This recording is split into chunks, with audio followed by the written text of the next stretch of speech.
Les conseils pour la rentrée, jour numéro 4. Question que vous vous posez tous sûrement si vous venez de rentrer à la fac de droit et qu'on vous a dit d'acheter un code civil, lequel vous devez prendre. Alors déjà, prenez bien un code civil, pas un code de procédure civile si vous êtes en première année, et prenez la version étudiante. Il y a des versions professionnelles qui coûtent 2 fois plus cher, couverture en cuir, avec plus de jurisprudence, plus d'annotation, etc.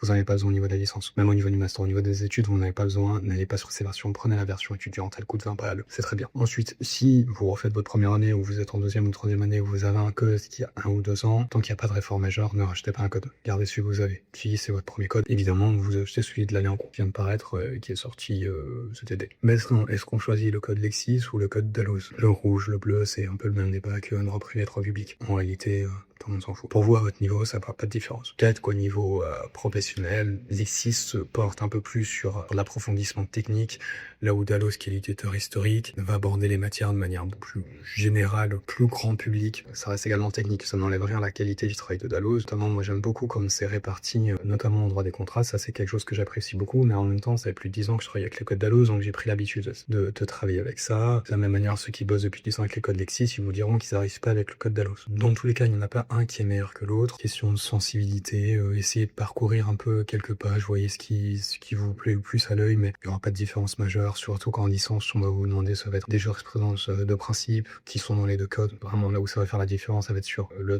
travail des rédacteurs, donc l'organisation des explications, des commentaires qu'il peut y avoir sous certaines parties. Vous, pour votre usage, vraiment, en tant qu'étudiant, il n'y aura pas de différence majeure. Donc vraiment, prenez ce que vous trouvez, habituez-vous à travailler avec nos codes, et puis c'est le modèle qui vous suivra tout au long de vos études et par après, et vous prenez pas la tête pour le reste. Prenez le moins cher qu'il y a.